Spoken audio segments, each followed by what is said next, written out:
बच्चों, इस वीडियो में हम चैप्टर 5 लॉज ऑफ मोशन के एग्जाम्पल्स 5.6 और 5.7 सॉल्व करने वाले हैं।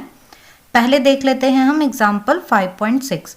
ये एग्जाम्पल बच्चों फ्री बॉडी डायग्राम पर बेस्ड है। A diagram that shows every force acting on an object is called free body diagram. Free body diagram में किसी ऑब्जेक्ट पर लगने वाले सारे फोर्सेस को रिप्रेजेंट किया जाता है। इससे क्वेश्चन सॉल्व करना इजी हो जाता है। तो चलिए अब क्वेश्चन देख लेते हैं। See figure 5.8 a mass of 6 kg is suspended by a rope of length 2 metre from the ceiling.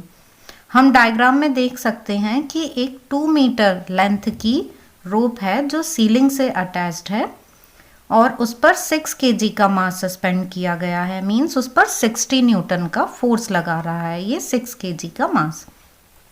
A force of 50 Newton in the horizontal direction is applied at the midpoint P of the rope as shown.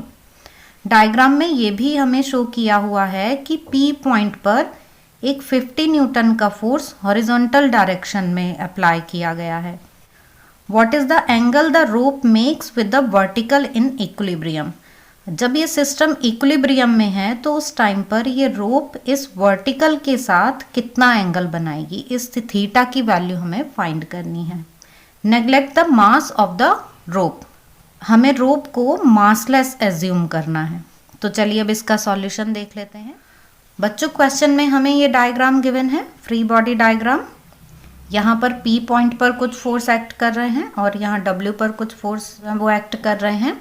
हम P point के लिए different free body diagram बनाएंगे और इस W के लिए भी different free body diagram बनाएंगे, जिससे कि हमें थीटा कैलकुलेट करने में इजी रहे। पहले हम फ्री बॉडी डायग्राम ड्रॉ करेंगे फॉर W। अब यहाँ पर हम देख रहे हैं कि ये जो मास है 6 kg का है, तो डाउनवर्ड डायरेक्शन में फोर्स अप्लाई होगी mg से 60 न्यूटन। g की वैल्यू में क्वेश्चन में 10 metre per second square given है, एक्सेलरेशन ड्यू टू ग्रेविटी जो है वो। तो इस तरह से ये जो W है, यहाँ पर एक तो इसका वेट 60 न्यूटन ये वर्क कर रहा है डाउनवर्ड डायरेक्शन में, ये हम देख सकते हैं। इस मास की वजह से जो टेंशन की डायरेक्शन है वो ये है। तो यहाँ पर जो वेट है 60 न्यूटन का वो किससे बैलेंस होगा इक्विलिब्रियम की कंडीशन में? ये जो टेंशन है इसकी वजह से। और ये टेंशन हमें गिवन है T2। दोनों ही टेंशन ये इक्वल होते हैं ना, एक रोप में जो भी डाउनवर्ड और अपवर्ड टेंशन होते हैं वो दोनों ही इक्वल वैल्यू के होते हैं। तो इस तरह से W के लिए जो फ्री बॉडी डायग्राम बना वो ऐसे ड्रॉ कर लिया हमने। 60 न्यूटन बैलेंस हो जाएगा T2 से, क्योंकि हमें क्वेश्चन में गिवन है फॉर इक्विलिब्रियम कंडीशन। अब हम फ्री बॉडी डायग्राम ड्रॉ कर लेंगे फॉर पॉइंट P पर फ्री बॉडी डायग्राम के लिए हम देखते हैं कि P पॉइंट पर कितने फोर्स एक्ट कर रहे हैं। तो एक तो ये हॉरिजॉन्टल डायरेक्शन में 50 न्यूटन और इधर ये जो डाउनवर्ड डायरेक्शन में टेंशन है 60 न्यूटन की वजह से वो, और यहाँ पर सीलिंग से ये अटैच्ड है रोप, इसलिए यहाँ पर टेंशन है T1। तो ये हमने तीनों ही फोर्स यहाँ ड्रॉ कर लिए।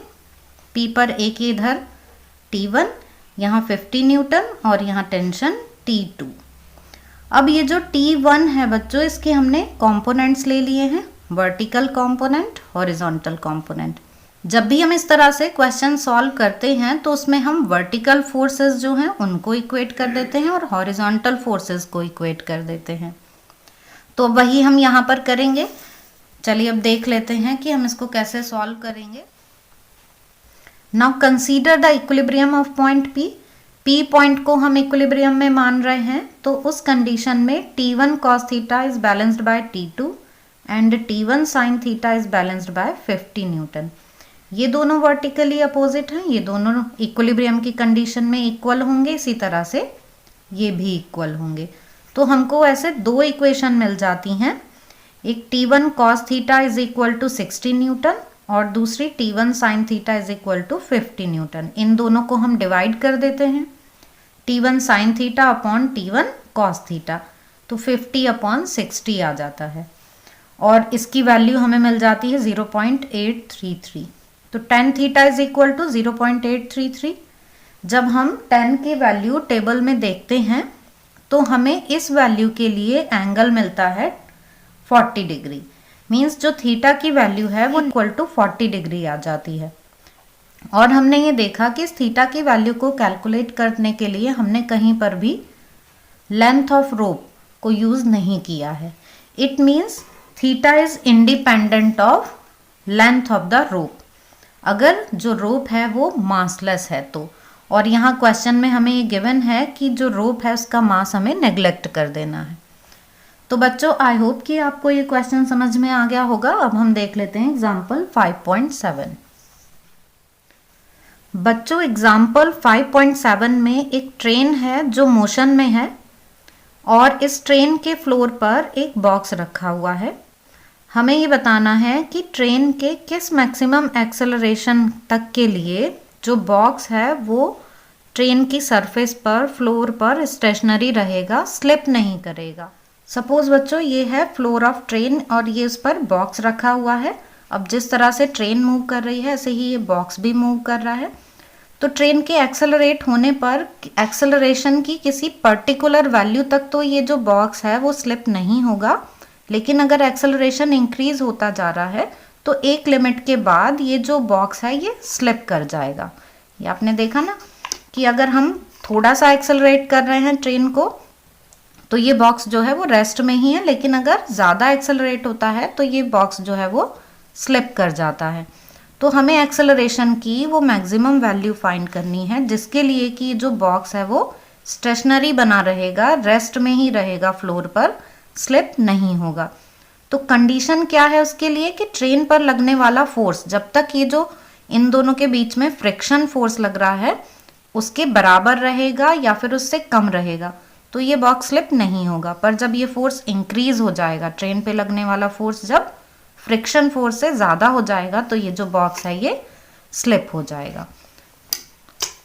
तो हमने यहाँ पर लिख लिया है ये कि to remain the box stationary F is equal to F S. अब हमें वो मैक्सिमम एक्सेलरेशन कैलकुलेट करना है, इसलिए हमने F is equal to M A max ये रख दिया है। और हमें पता है कि स्टैटिक फ्रिक्शन का formula mu S into N, where N is the normal reaction. यहाँ हम डायग्राम से भी देख सकते हैं कि ये है फ्लोर ऑफ ट्रेन, ये उस पर बॉक्स रखा हुआ है। अब इसका वेट ये mg डाउनवर्ड डायरेक्शन में, नॉर्मल रिएक्शन अपवर्ड डायरेक्शन में, ये है स्टैटिक फ्रिक्शन और ये है अप्लाइड फोर्स ऑन ट्रेन। तो हमने यहाँ पर ये वैल्यूज रख ली और हमें ये पता है n इज इक्वल टू होता है mg। m से अब ये m कैंसिल हो गया तो म्यू s की वैल्यू हमें गिवन है 0.15 और g हमें गिवन है 10 मीटर पर सेकेंड स्क्वायर। इनको मल्टीप्लाई करके मैक्सिमम एक्सेलरेशन की वैल्यू आ जाती है 1.5 metre per second square. That is the maximum acceleration of the train for which the box remains in the rest is 1.5 metre per second square. तो बच्चों I hope कि आपको ये दोनों एग्जाम्पल समझ में आ गए होंगे। फिर भी आपके कोई डाउट्स हों तो आप कमेंट सेक्शन में पूछ सकते हैं।